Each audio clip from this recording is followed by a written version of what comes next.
everyone. And let me introduce myself. My name is Remen. I'm the Dean of Asia Management College of Asia University, Taiwan. And it's really my great pleasure to have this opportunity to be the host for the APIEMS Asia Pacific Industrial Engineering and Management System 2021, the webinar series number 1. And the topic is industrial engineering's role in COVID-19. And I think we are still waiting for our current APIEMS president to join us. And we also have honorary the guest, Professor Jeffrey Tsai. And Professor Tsai is the president of Asia University, Taiwan. And I think we will start to invite him to give us, actually Asia University is the host for this webinar. So President Tsai, please kindly to give us some welcome remark. Thank you, Remen. APIEMS President, Professor Colonel Hirokazu from Japan, and also the past President, Professor Abdul, Hakim, Halim from Indonesia, and we have a distinguished speaker, Professor Chen, the President of Chinese Institute of Industrial Engineering, and also the Chair Professor, National Tsinghua University from Taiwan. And we also have Professor Kathleen, Aviso, Salle, University from Philippines, a fellow and trustee member. Greeting. Hope everybody is doing well in this difficult period. On behalf of the organizer of the 2021 Asia Pacific Industrial Engineering Management System webinar, I would like to welcome all the online participants and friends. Following a series of successful meetings in Asia Pacific countries for the past 20 years, the APIEMS 2021 webinar is organized by Asia University and sponsored by Asia Pacific Industrial Engineering and Management Society. These 5 webinars are a substitute for 2021 APIEMS and the pre-2022 APIEMS conference. The APIEMS 2021 webinar continues the series of APIEMS conference to provide a forum for exchanging ideas and information about latest development in the field of industrial engineering and management system among professionals from Asia Pacific countries. APIEMS Society is also reacting on this pandemic. Hence, the webinar's theme are role of IE in COVID-19, contact logistics, green logistics and supply chain, research trend in IE, and industrial engineering in practice. Hope you will join and learn from this series of webinars. Experts and educators use this platform to carry out the industrial engineering role in this pandemic period with new opportunities and the challenges. Lastly, I would like to thank all the webinar speakers for their contribution, and I wish all participants of webinar an enjoyable and fruitful experience. I believe this pandemic will end up soon, and we'll meet in APIEMS 2022 Taichung, Taiwan. See you in Taichung, Taiwan. Yes, thank you so much, President Tsai, for giving us this welcome remark. And I think everybody noticed that we have a founding chairman of APIEMS, Professor Anthony Cho, and he's also online. Anthony, he's currently the fellow of De La Salle University, and also he's our honorary chair professor of Asia University. So Anthony, do you want to kindly give us some welcome remark too? Yes, thank you very much. Since Professor Hakim Halim is not yet online and who is supposed to give the welcome remarks on behalf of APIEMS, I will replace him for the moment. And 2021 APIEMS was supposedly to be held in Taichung City. Unfortunately, due to the pandemic, we have decided to move it. And physical meeting and physical networking is so important. So we will do it next year. However, this year we do not want to leave everything in vacuum, and therefore we scheduled 5 webinar series. And actually, most of the series you will realize that we have a very good gender balance. Women in the industrial engineering is kind of a hidden agenda here. So first and foremost, we have our prominent Professor Kathleen Aviso to be giving the first speech in this first series today. So I look forward to the coming webinars with various APIEMS officers and other speakers to join us in the year-round webinar series. And thanks so much to Asia University as well as the Chinese Institute of Industrial Engineers for hosting and organizing all these events during the pandemic. Thank you very much. Okay, yeah, thank you, Anthony, for giving this welcome remark. And thank you, President Tsai. I know you have a very, very tight busy schedule. We all appreciate your joining us. And thank you so much. And you can, if you have some. Okay, I have to for next meeting. Okay, thank you. Good to see you, everybody. Particularly Anthony, and also your wonderful student Kathleen. Hope all you come to Asia University very soon. Okay, enjoy the conference and see you in Taiwan. Thank you. Bye. Thank you. Bye bye. Bye bye. Okay. Yeah, we really appreciate President Tsai to give us this warm welcome remark. As a matter of fact, we are supposed to have our former president of CIIE, Chinese Institute of Industrial Engineer, and President Yan. He's supposed to show up, but somehow we do have some communication difficulties, and hopefully he can log in ASAP. And based on our original plan, we are supposed to have our current president of CIIE, Professor Chen Chen, and he's to give us a topic about the Industrial 3.5, and looks like he also has some difficulty to connect. I know they are struggling, to solve the problem. And however, before we formally invite our keynote speaker, Professor Kathleen Aviso, actually there are some commercial I was asked to present and propose. I don't know, Yan, are you there? We do have a journal. We like to make announcement and then also welcome all the scholars around the world to submit your paper. Yan, can you, Yan, are you there? Can you post the information about our journal? Yeah, I will let you control the screen. Okay, well, we are sharing the.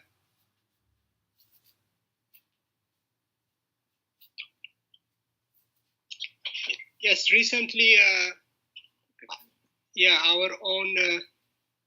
The beloved Jackie gets editor of the.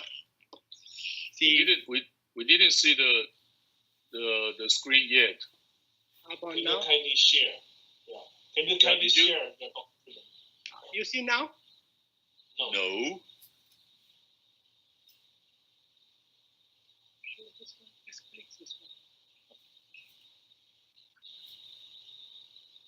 Share this one, the journal, our journal page. This is a webinar and. Yes, Professor Lin, I'm sharing now.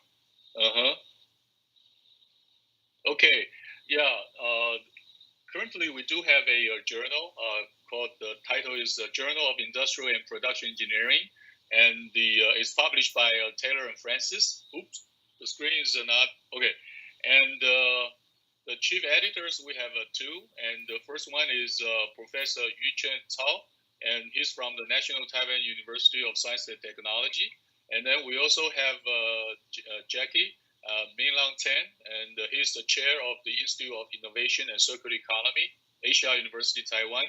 And right now, I think we are doing some boosting strategies, trying to elevate the IJPE into another stage. Currently, we are indexed in the Emerging Source Citation Index, Inspect, TSSCI, and Scopus. So using this opportunity to welcome everyone, and then can submit a paper and to this journal. Oh, it's wonderful. Finally, we have Chen to log in. Yeah, thank you. You can join us in the very important beginning. Yeah, beginning moment. Okay, ladies and gentlemen.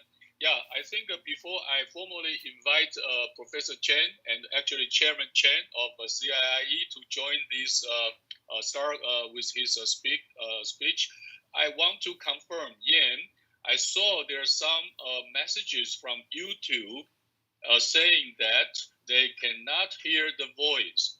I'm not quite sure that problem has been resolved. Yeah. Prof. Lin? Yes. Yes. I really very much apologize for that. At last minute, Raj, he's have some technical problem to live broadcast. So that's what I intend to do is we will put recording in the YouTube later. Oh, okay. Yeah. Oh, all right. So please make sure we do have all the recordings for this webinar. This is very, very important. Okay. Yeah. Professor Halim is here. Professor Hakim is also here. Oh, okay. Yes, wonderful. But I didn't see his. Okay, yeah. Could you release the sharing of the screen? Yeah. Please just release your yes. Okay. Professor Halim, are you there? Hello. Hello. 我等一下，因为我要分享一下这个情 You cannot 确定，对，等一下分享。Yeah. Prof. Lin? Yes. Prof. Jianfu is online, so we wait for him to share screen. Oh, okay. All right. Okay. All right. And I think we will just go ahead and let me introduce the first keynote speaker, Professor Jianfu, and Professor Chen. He's the chair professor of the Department of Industrial Engineering and Management of National Tsinghua University, Taiwan. And he's our current, the president of Chinese Institute of Industrial Engineers. And he's going to talk about I believe his expertise among all the Taiwanese.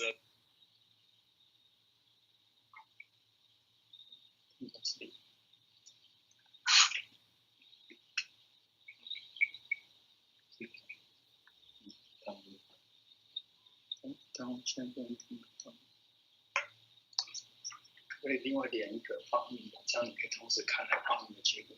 好，用我的手机看。是因为他登录都要账号。Hello. Okay now. Yes. I'm sorry. I think it's my mistake. I didn't turn on the camera. So, ladies and gentlemen, and everyone on the internet, it's my honor to introduce our first speaker, Professor Jianfu Chen. And Professor Chen, and he's currently the Tsinghua Chair Professor of the Department of Industrial Engineering and Engineering Management of National Tsinghua University, Taiwan. And most importantly, he's currently our chair of the CIIE, Chinese Institute of Industrial Engineer. And Professor Chen, he has lots of expertise. And fortunately, we can, have him to talk about one of his, perhaps I will say, the leading academic and industrial role in the Industry 3.5. So, ladies and gentlemen, it's my honor to introduce you, Professor Chen Fu, here. Let's give him a big welcome. Oh. Thank you. Please. Remen and distinguished scholar and VIPs. Can you hear me now? Yes. Yeah, yes. okay. So I started, very sorry for the inconvenience earlier. Today I would like to share so-called Industry 3.5 for humanized manufacturing transformation by industrial engineering, especially during this COVID-19. Of course, we understand that this One Earth is not enough for everyone. There are international gaps and also intra-country gaps. And such gap can be enlarged, especially during this transformation for industrial revolution, as well as public health crisis among different countries in the regions. But on the other hand, those leading nations, as we know, they emphasize the importance of manufacturing, such as AMP in United States, because they realize the return on investment for manufacturing is about 2.5 directly, and not to mention indirectly and the associate value because of manufacturing.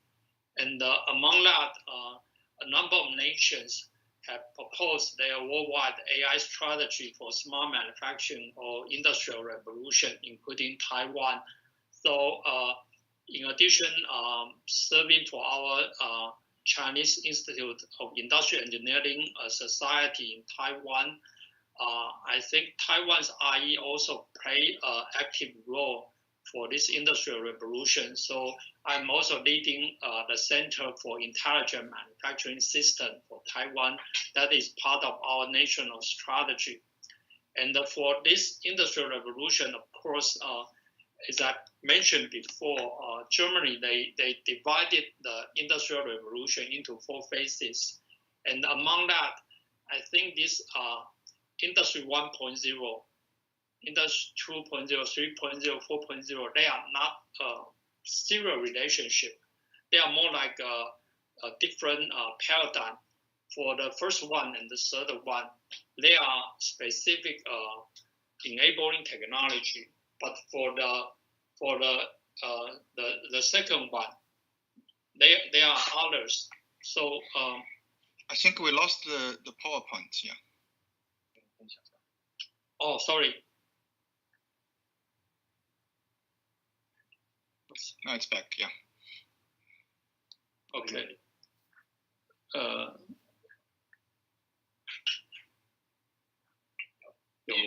Yes, it's back on. Yeah.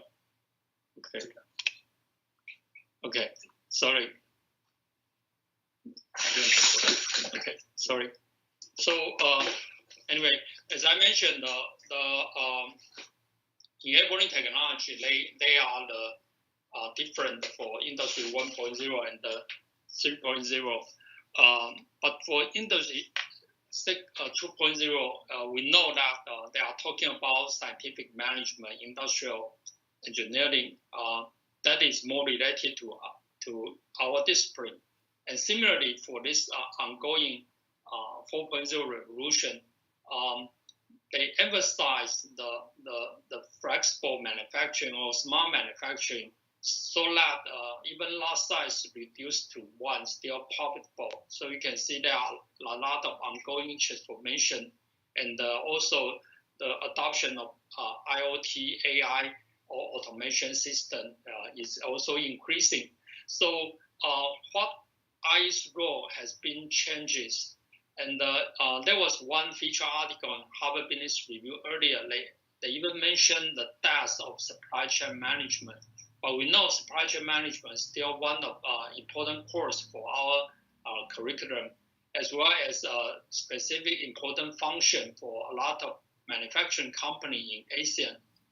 But the truth is the paradigm is shifting because of the mass customization or mass personalization. So traditional productivity or supply chain management, they will be changed to be more personalization, more agile, flexible, and the supply chain may be shortened or fragmented and become more like a manufacturing network.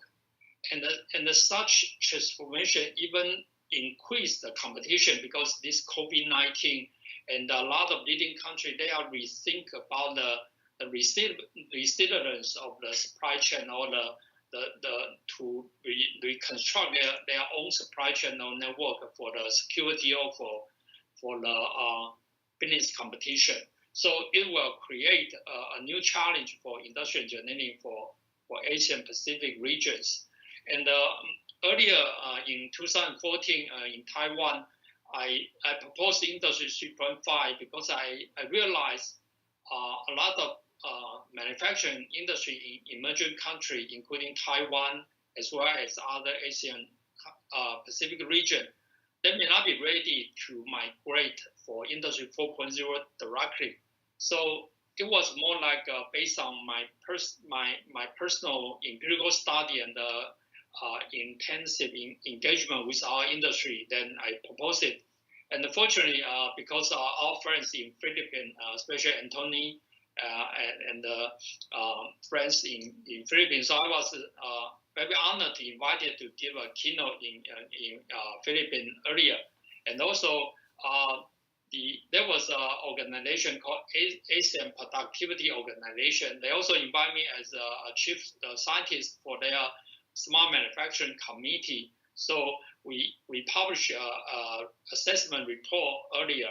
And the current president of APO, he is a governor from Vietnam. And so earlier this year, we also have a webinar to talk about how this ongoing revolution or the strategy I proposed for Industry 3.5 will help the productivity enhancement. Of course, the APO as an Asian productivity organization, they have different milestones for productivity enhancement. So should you are interested, you are also welcome to find out this on our web. And also such effort, because I think it is important, and I'm very appreciate our APIEMS former president Halim and a number of leaders, including Chen, including Ho from Vietnam, including Taiwan, etc. So we organized a special issue for computers and industrial engineering, and for this IE development and the Asian Pacific region. And also thanks for Jackie, Remen, Tsinghua, and Andrew. We also organized another special issue in RCR that is also forthcoming. So these are related efforts. And such effort even bring attention from Nature. So earlier last year, Nature also have a feature coverage about how Taiwan, because a lot of countries they claim they want to jump to Industry 4.0, but even Germany, the schedule is delayed, and not to mention the other country, as I mentioned, for emerging country may not be ready. But on the other hand, Taiwan, of course, we are doing very well even during this COVID-19, and our manufacturing industry are still continuously migrate, and also because of this reconstruction of this global manufacturing network, a lot of manufacturing, especially those leading high-tech manufacturing, they some of them return to Taiwan, while also reallocate to different regions in Asia. But those come back to Taiwan, they also collaborate with our national strategy. As I mentioned earlier, we have APIEMS, we have AI for manufacturing system, those strategies. So for those who are interested, you can also check out this. So I'm using this as more like a background. So now I want to use a number of cases to quickly illustrate some of the effort. As we can see in Siemens, when they proposed the vision of Industry 4.0, there are actually three visions. And I think the first one and second one is more related to IoT, big data, or CPS. They are means objective. But the flexible decision is really the fundamental objective. But to achieve this fundamental objective, I think those means they could be alternative for different region or different country. So how can we achieve this fundamental objective for smart manufacturing or flexible decision with alternative way? Like in this matrix, there are two dimensions. One is more about system or the means objective. The other is more about the flexible decision, fundamental objective. So for leading countries such as TSMC or a lot of high-tech companies in Taiwan, they take a long way. They still very focused on industrial engineering. So industrial engineering has been one of the most important or strongest discipline in Taiwan, because our industry start with those basics such as TQM, Lean, Six Sigma, etc. But we also try to adopt those advanced technologies such as IoT, big data, automation, AI, etc.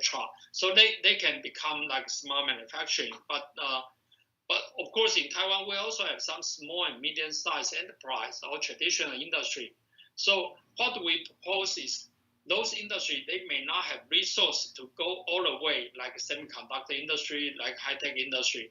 So we use a hybrid strategy, which means on one hand, they still need to step by step, but it may take a longer time. So they took a shortcut, try to adopt some of those AI big data as a smart solution, and so that they can benefit both sides, the fundamental improvement and the low-hanging fruit they can pick up easily.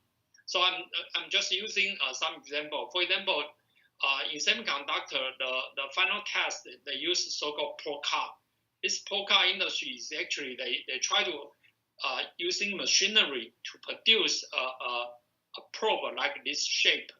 As you can see, there are 2 input factors, but there are 9 response variables. They are interrelated.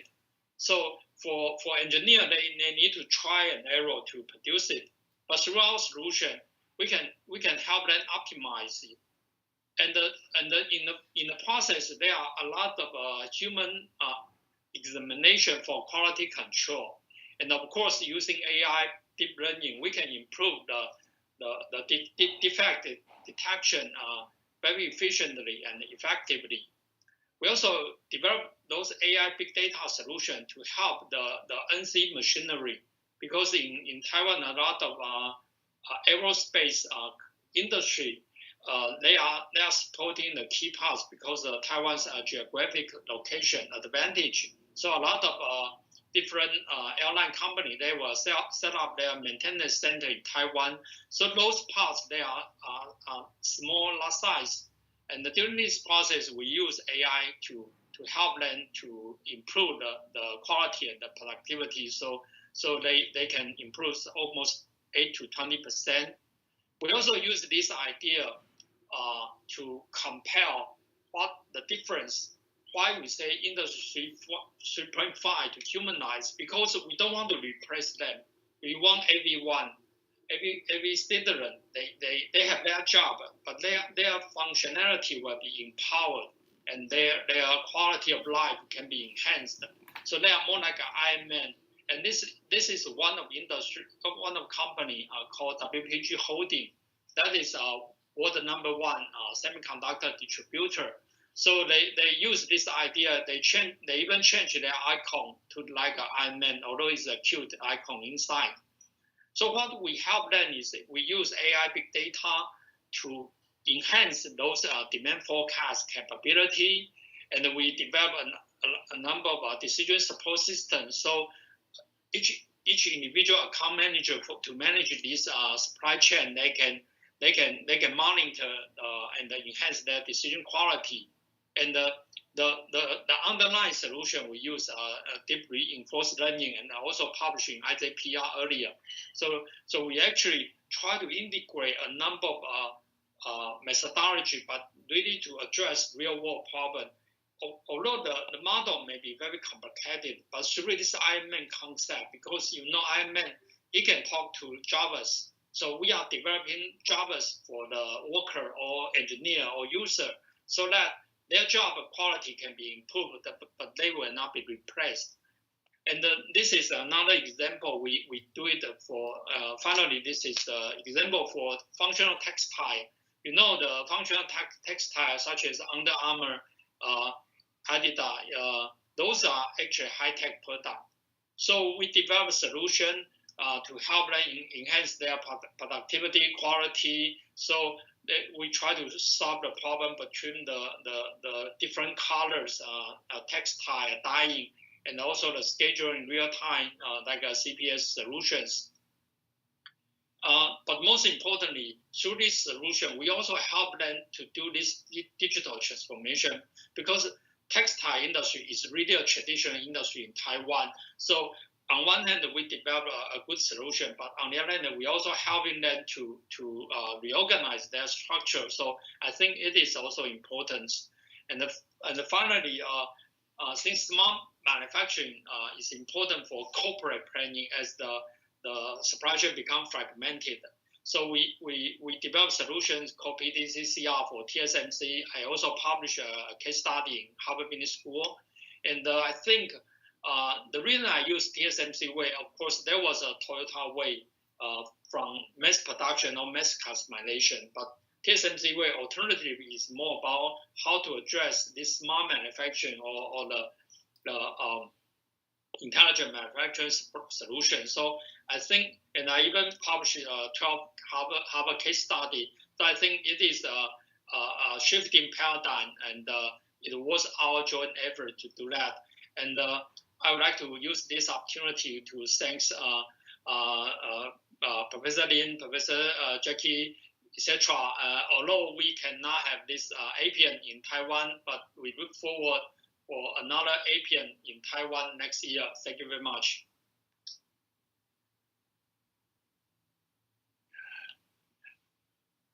Yes, thank you, President Chen, and for his wonderful and important keynote speech about Industry 3.5. And I think you provide a very good pathway or guideline for small and medium-sized industry, can move, from quote-unquote the low automation to Industry 3.5. I'm just wondering, you might have any suggestion to, the industries in other countries in the, the APIEMS area. For example, you mentioned you've been visit the Philippines, and so any suggestion to the, the APIEMS countries? Thank you. Yeah, thank you very much for your question. Yeah, I really enjoy last visiting to Philippines, and we also have very constructive discussion with their Ministry of Science and Technology. There are different clusters, and they are also interested. I think the country in APIEMS, we share similar industry structure, similar needs, similar challenges. So this APIEM become an important platform for us. And like Remen's question and my observation, we may not be ready for this direct migration to Industry 4.0. And we should not try to do that, because we have so many fellow citizens. They need a job. What they need is actually to improve their quality of life rather than to replace their job. So this empowerment or this Iron Man concept may be more suitable. And as the industry I just illustrate, they can be applied into high-tech machinery, textile, a lot of different industry. So, and that is why APO, Asian Productivity Organization, they invite me to be chief scientist for their committee, and they're actually adopting the same strategy. And I also introduced APIEM to them, although most of the country, they send their government representative to join APO. Just Taiwan, we are more like not so official representative, but I think those government representatives, they adopt this idea. So that's why the president also have a webinar with me earlier. So I hope we can, using this opportunity, and that the industrial engineering in Asian Pacific region join it together through this APIEM as a platform to help not just the migration, but also help those people can keep their job, improve their quality of life. Thank you. Yeah, I really appreciate this idea about the Industrial 3.5. I personally believe this is perhaps a very, very important and needed stepping stone Yes, to yes. get into the Industry 4.0. Yes. Yeah, okay. Ladies and gentlemen, whoever on the internet, I think we really appreciate Professor Chen and our current president of CIIE, and thank you for his wonderful keynote speech, and thank you again. So before I jump to our next keynote speaker, I noticed that we do have our current president of APIEMS, Professor Abdul Hakim Halim, is online right now. Am I right? So Professor Halim, can you turn on your camera, if possible? Yeah, thank you. Okay, yeah, Professor Halim, our president of APIEMS, and he's a professor from Bandung Insitute of Technology, Indonesia. And President Halim, could you say a few words? Yeah, actually, you should, speak at the very first beginning for the communication problem. So Anthony, share some of his remarks. So, Professor Halim, please, go ahead. Yes. Thank you, Professor Remen.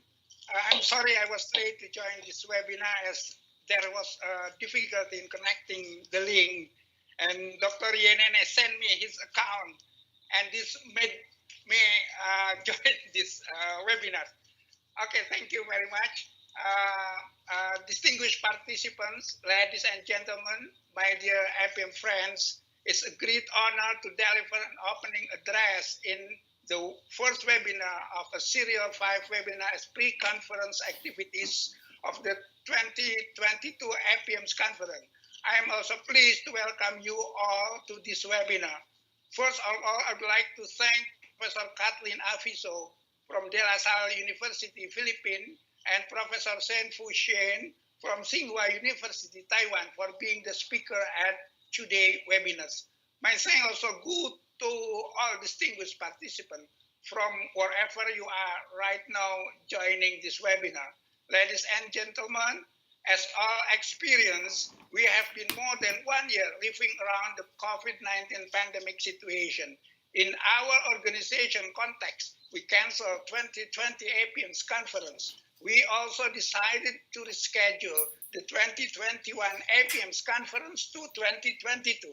The consequence of this decision is that after we have continuously held the APIEM conferences 20 times, we will have in APIEM's history 2 years without a event where we could have talk, discussion, and last but not least, fun. Fun also essential as it means that we can enjoy our choice as academicians and researchers. I'm sure that the idea of having the webinars this year is remarkable because the webinars will keep us connected and friendship among our society members and maintain the continued existence of APIEMS. Accordingly, let me deliver my appreciation and congratulations to Professor Min Lang Seng and his team for their hard work in realizing the webinars.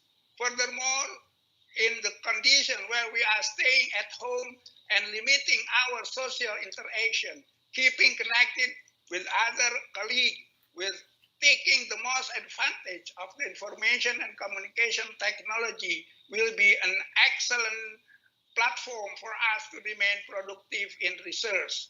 Productivity in research means that we have accomplished one of our mission, even though we have been facing a hard constraint of the COVID-19 pandemic.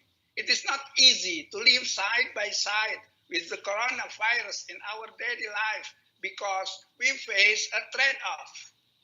On one side, we have to lock down our daily activities. However, on the other side, we also have to run our education, research, and economic activities as well as possible.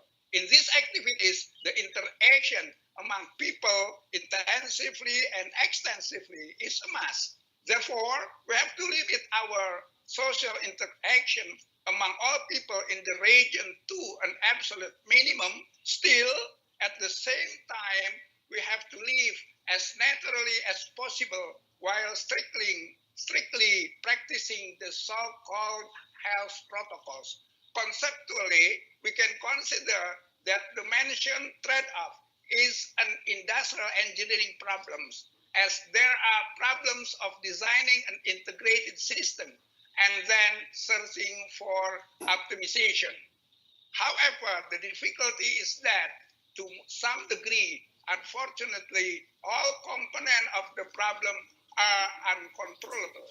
Ladies and gentlemen, as I just finished my presidential term, I take this golden opportunity to thank all APIEMS members for all support and apologize for any unsatisfied decision. We look ahead to have more successful APIEMS with Professor Hirokazu Kono, our new APIEMS president. Ladies and gentlemen, the distinguished participants, finally, I hope the COVID-19 pandemic will soon be over and we get back to the routine and ordinary world and see you again at the 2020 APIEMS conference in Taiwan. Please stay happy and healthy, and thank you for your patience and attention. Thank you. Okay, really appreciate for the President Halim and for his wonderful contributions. Before we jump to our second keynote speaker, actually there is one VIP with us in the chatting room right now, who is the Professor O Tang. I'm not quite sure whether he can hear me clearly. I hear you. I see you. Yes, wonderful. So Professor Tang, and he is the Professor of Production Economics at Linköping University. As a matter of fact, right now, it is a very, very late night in Sweden, and Professor Tang is the editor-in-chief of the International Journal of Production Economics, perhaps one of the most influential journal in our areas. I don't know, Professor Tang, can you just say a few words? It's actually not in the evening, it's early in the morning, but still I'm stay awake, I believe. It's really, really my pleasure to join my colleagues in Asia to such a kind of conference. I don't know, Anthony maybe have a record how many times I attending this physically. I think several times. I can't recall how many times. And it's always a pleasure to meet friends and colleagues in Asia, in other places, having such a kind of conference. And by the way, also had the chance to visit the Philippines some years ago. That's all very, very good, nice experience. So that's why I think, okay, why not? This morning I don't have a very busy schedule. I say, okay, why not jumping in? Just see how what's the development of this kind of topic in Asia. In particular, I think the viewpoints like on the needs of a pandemic or on the needs of Industry 3.5, what should be our research society's reaction towards the change of environment and try to develop the solutions or other efficiency, other things to the community. Those must be a very interesting topic. And in addition, the way we're dealing with it between Western and Eastern are rather different. I think it's an opportunity for us to learn from each other. I don't think I need to speak too much, but try to leave the room to others, and I try to be a listener today. Thank you very much. And it's so nice to see you online. So, yeah. Okay, thank you, Professor Tang, for his, actually, I just suddenly cue him and, ask him to give us some welcome remarks. Thank you so much. Thank you. So, thank you. So I think it's time for us to jump to another second half important session of our webinar. This is our second keynote speaker, Professor Kathleen Aviso. And he's a professor of the chemical engineering from Salle University. And he actually published lots of papers, and I believe he's also important in the and very active in the APIEMS society. And I think I will give all the control power to her. And so welcome again, Professor Aviso. Now is your time. Thank you. Thank you very much, Professor Lin. So let me just share my screen for my presentation.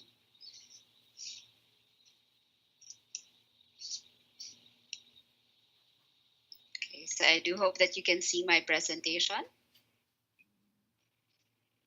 Yes, we can see that. Okay. Yes.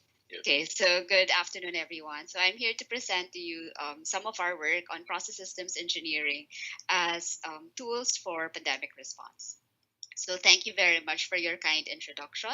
And I'm very thankful for the organizers for inviting me to give this lecture. And I'm very honored, of course, to be in the same room with very distinguished professors and leaders in their respective fields.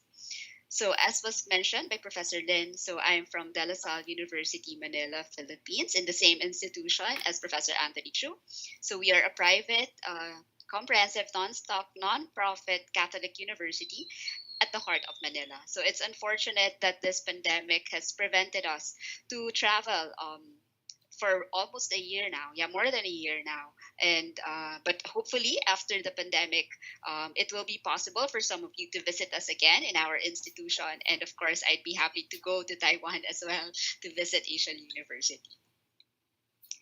So this is a brief outline of my presentation. So I'll talk about COVID-19 and a brief overview of where we are right now.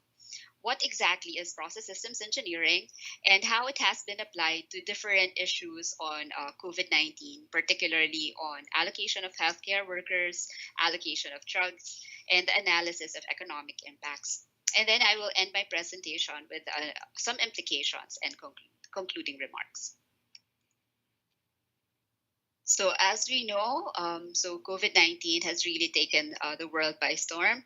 At the moment, there are more than 112 million confirmed cases and almost 2.5 million deaths as reported by the World Health Organization.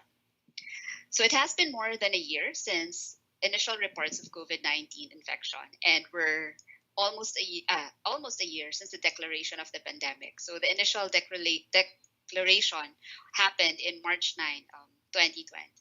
When the initial declaration came about, we thought that it would not last for this long, but unfortunately, we are still in this situation. But hopefully, we're seeing the light, slowly seeing the light at the end of the tunnel, and hopefully, we can get back to our normal business. So some of the challenges in this pandemic is that because of the infectiousness of this particular virus, it has threatened to overwhelm the capacity of healthcare systems worldwide. So at the very beginning, so at the initial onset of this particular pandemic, we saw how different countries are trying to struggle with regards to meeting and trying to cater to everyone who has an infection.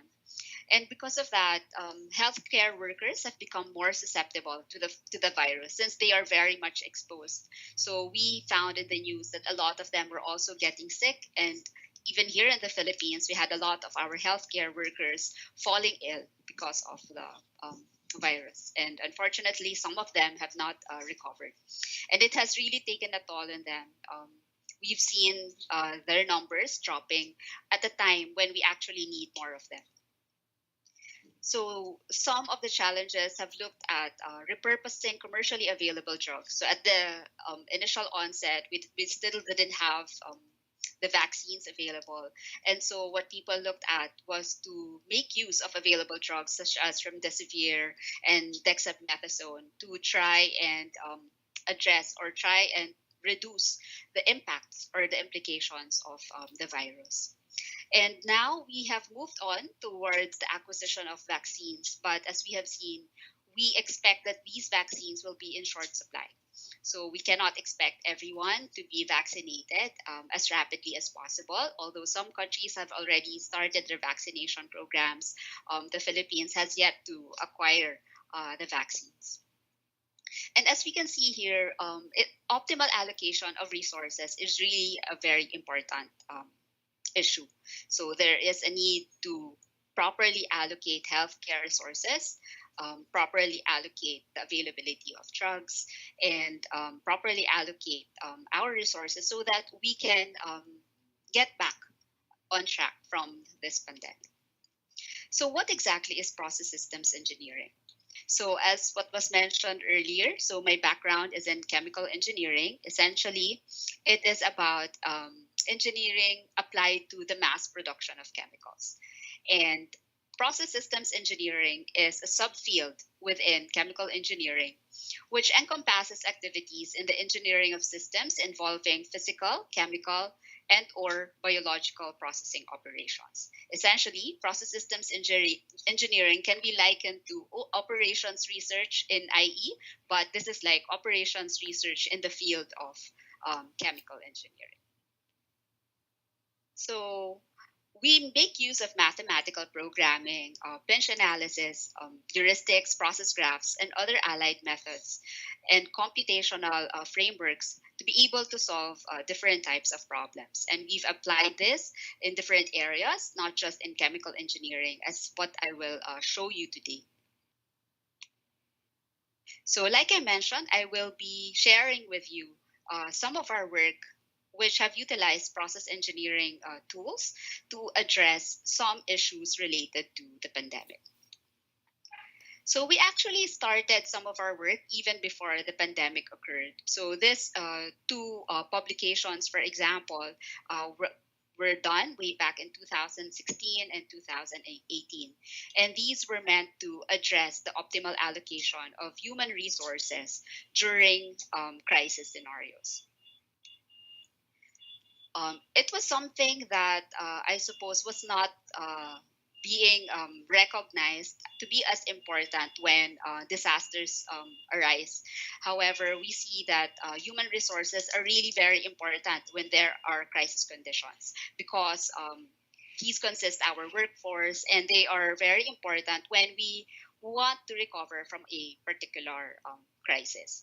Now, for the pandemic scenario such as this one, we expect that there would be an increased absenteeism in healthcare workers since they are very much exposed to the virus.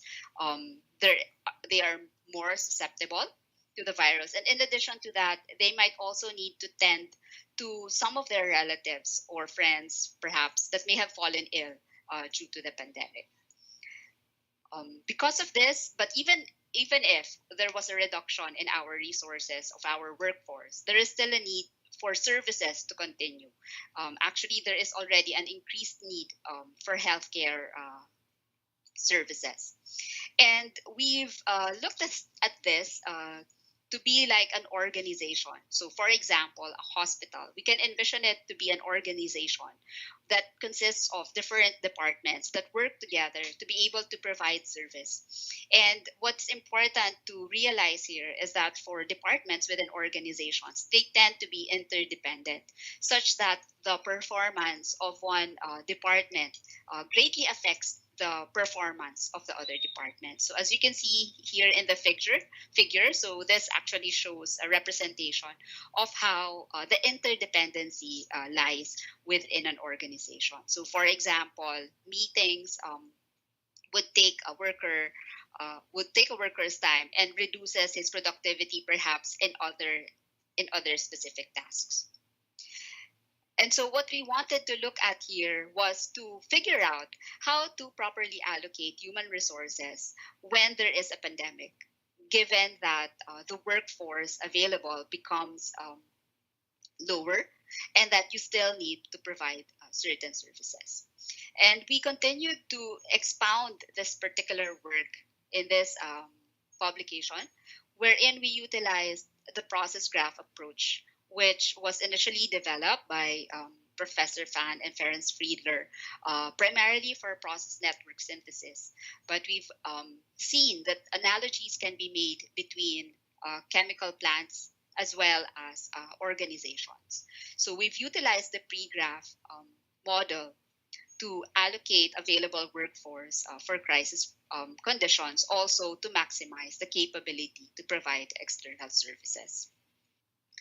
However, we know that certain departments might have differences, for example, in available workforce and might need to meet different types of services. So we looked at the ability of integrating different goals for the different departments of an organization and developed a fuzzy input-output optimization model so that we can account for the inoperability in the individual departments. So our results show that an organization can actually operate even with reduced workforce, and sometimes there is even the possibility of considering workforce redundancy to further provide services. Now, the next application would be in the allocation of drugs. So we initiated this particular project at the start of the pandemic. We pulled different experts from the university, and we came up with an optimization model for the allocation of antivirals under resource constraints. So this particular model tries to minimize the number of fatality rates experienced and considered the availability of resources for healthcare services. So initially, when we had the pandemic, we saw that most of the critical cases would need ICU beds, and these resources are not as available as regular hospital beds. However, moderate cases might be suitable enough for hospital beds, while mild cases can be sent home for home quarantine. And so what we tried to look at would be, how do we actually allocate antivirals in the assumption that these antivirals actually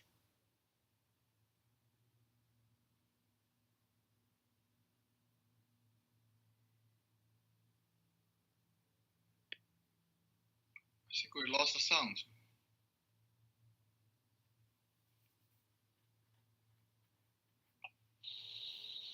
Okay, please unmute. Yeah, I think we lost her sound. Okay, you muted. Okay. Can you hear me now? Now, Yes. Sorry about that. One or two discussion. All right, sorry about that. Okay, so anyway, so let me just continue on. So we did a model for the optimal allocation of antivirals, essentially to reduce fatality rates in consideration of available healthcare resources. So what we looked at was that some critical cases would need, for example, ICU beds, which might not be as available in a region or in a country. Okay, so these are some of the assumptions in our user inputs.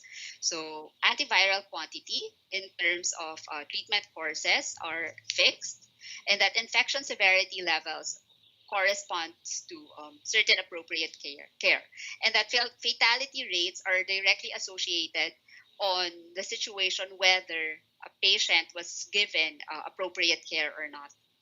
And regions with known disease incidence rates and healthcare resources. So we've considered the available resources, and we also considered the availability of different antivirals, which may have different efficacies with regards to reducing the severity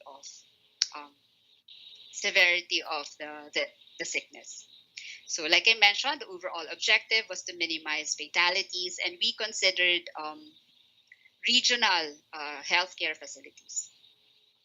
So we looked at 3 different scenarios, wherein the baseline scenario did not consider the allocation or the provision of antivirals. Scenario 2 looked at the availability of 2 antivirals which are used interchangeably. So this means that there was no consideration of efficacy rates. And then finally, for the 3rd scenario is that we considered efficacy in the allocation of the antivirals. So essentially, this was our results. So we can see here that if we did not provide any antivirals, there are about 55. So this is a hypothetical case study just to illustrate how an optimal allocation affects fatality rates in such conditions. So when there was no available antiviral, we can see that there are a lot of individuals or sick individuals that did not receive proper care. This was because they overwhelmed healthcare facilities. And so because of that, some of them cannot be admitted because the healthcare facilities were not enough. So there were a total of 55 deaths. Now, if we provided antivirals, but we did not discriminate between the two such that they can be used interchangeably, we were able to reduce the number of deaths and also reduced the total number of sick people that went into the healthcare facilities. And so all of the patients were being cared for properly. However, if we actually consider the efficacy of the antivirals, it is also possible to further reduce the number of death rates. So essentially, that was the insight for this particular work. And so now we are trying to expand this model and build an optimization model for the optimal allocation of vaccines. Okay, so some of the implications is that for frontline healthcare workers, they might have a more patient-centric view and not have a systems view of the total scenario. And these models can provide heuristics so that can be passed on to these healthcare workers so that they know how to distribute or allocate the available antivirals. So analysis in other countries show that patient-centric decisions may result in misallocation of scarce healthcare resources. So initially, when we didn't know yet the severity of the pandemic, even the mild cases were already housed into the hospitals. But if we do that, we see that patients who might need more attention will not be admitted because of overwhelming the healthcare system. So computer models can be used to coordinate drug allocation and thus provide healthcare workers and administrators a system-level view so that we can minimize total fatalities. Okay, and then finally for case 3, so we've looked at allocation of healthcare workers, allocation of drugs. Another thing that we've actually considered is to look at a more macro perspective and actually see how the impact of the pandemic was on the entire economy. So we've utilized input-output models. So input-output models were initially developed by Leontiev for economic systems. And it is a rigorous mathematical analysis of interactions of interconnected economic sectors. So as we can see, it is very similar in framework to the interdependence between organizations, except that what we are looking at here would be the interdependence between economic sectors.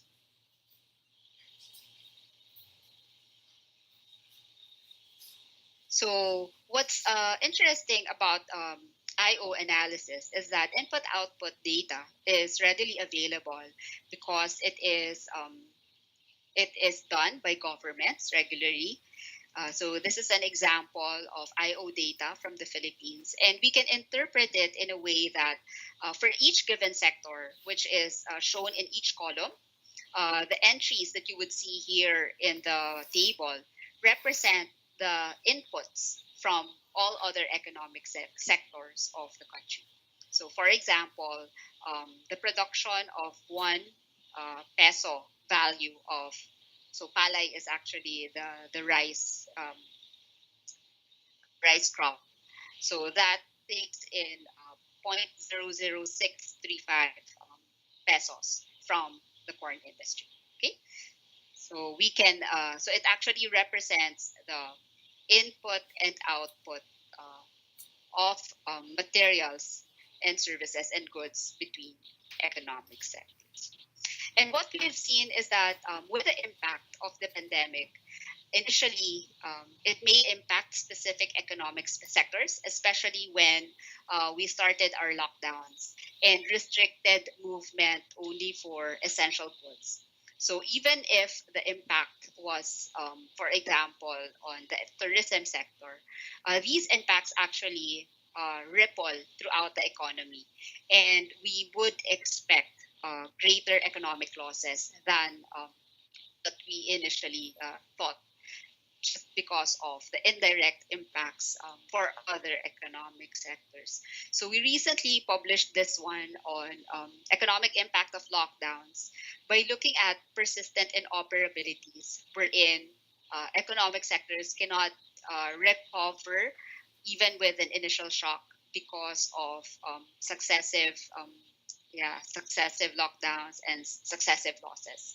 So rigorous analysis of economic impacts show that the recovery of affected sectors will really depend on the resilience of each sector, and that sectors which were not directly affected can also experience significant losses. So I think this is also important, especially when government started to roll out support for the different sectors of the economy to try and boost back the economy. So it's possible to identify which particular sectors are more relevant or more important so that these resources of the government can also be properly allocated for maximum recovery.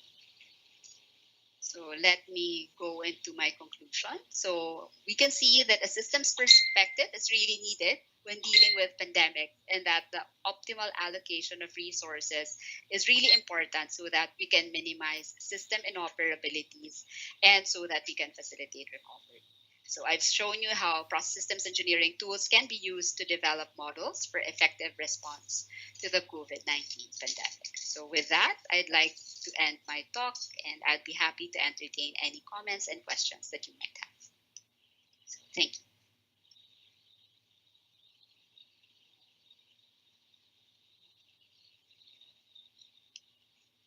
Okay. Remen, we cannot hear you. We cannot hear you, Remen.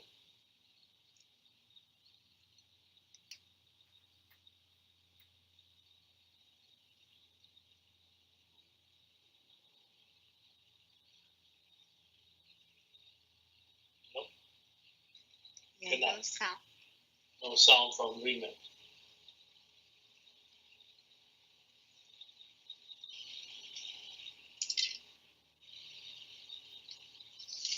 Yes. Okay, there. No, I think that come from Yen. Oh, okay. Sorry. Yen, maybe you have to share your account to Remen now. Or something's wrong with his computer system, I think.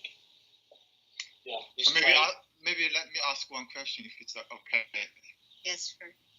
For the last input-output analysis, I think it's quite interesting. But then obvious phenomenon we see in a pandemic period is that in many industry sectors, such as retailing, the business is shifting from offline to online. Mm-hmm. So my question here is that in your input-output, the metrics, they are not distinguished such kind of business, right? It's only the input-output factor crossing different sectors. Am I correct? I think this would really depend on the resolution of each country. Yeah. So if the data is available in a particular country, then it is possible to actually simulate or see the impact of increasing demands for a certain specific service or certain specific sector. I'm thinking about such as the retailing supermarkets and clothing and also those kind of things. They should be able to get some. I'm not saying data, but you can perhaps thinking about those consumable goods and checking upon the behavior of purchasing, then turning the result. So probably the outcome will be more interesting. In that sense. Yeah, we haven't tried that yet, but I think it is possible. There's something coming to mind, but I know that for input-output analysis, the build of this matrix itself takes a long time. Yeah. So. We need to see. Yeah. Thank you for that.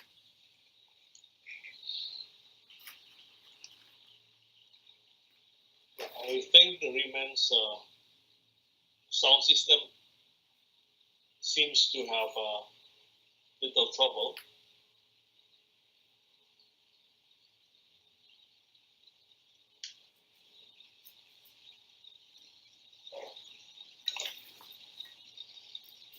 I don't know if Remen will allow and authorize me to take over as the final stage of this webinar. If you would like to ask Chien to take over.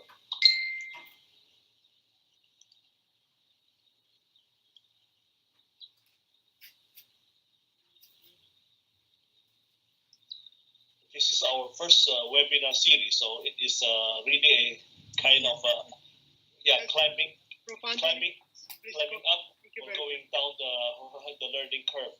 I think at this point we have concluded the two most important keynote speeches for the webinar of the webinar episode 1, and we will be hosting the next one 2 months from now, and I think by that time we will be able to resolve most of the issues technically, which is the connectivity to the YouTube, which is already working right now.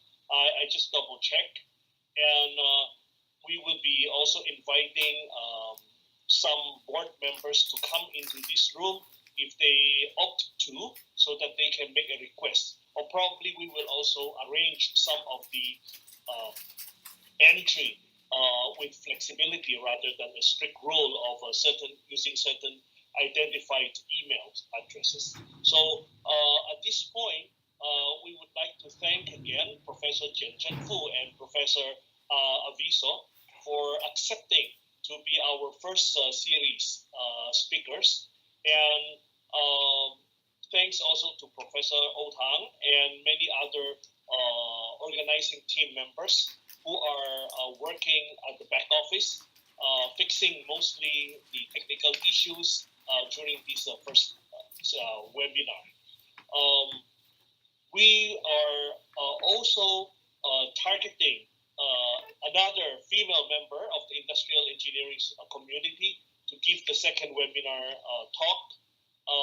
And I just want to mention that Dr. Aviso actually, although she represented herself as chemical engineer, she did her PhD in industrial engineering, and definitely many of your applications have already shifted to the industrial engineering and service engineering, especially in the healthcare sector. Thank you very much for sharing. Professor Cheng Minglang is also on the is already in the screen now. Would you like to say some final words before we say thank you and goodbye to this first seminar webinar series? Professor Chen, you are muted. You need to open. Please unmute. Professor Chen, Jackie, we can't hear you. Yeah. We cannot hear you, Jackie. Can you hear me now? Yes. Yes. That's good. Hello. So thank you for everybody for your efforts for APIEMS. And Otang, what time in Sweden now? Never mind. I'm never be a morning person, so it's a hard challenge for me. Yeah, thank you for everybody. Yeah. Right. Thank you for coming around 5 or 6 in the morning, and thank you very much, immediate past President Halim Hakim. Thank you for coming just in time. Thank you very much, and see you all in the second webinar, which will be posted again to be announced with a better technical arrangement. Thank you very much. Thank you, everyone. Thank you very much. Thank you for Take care.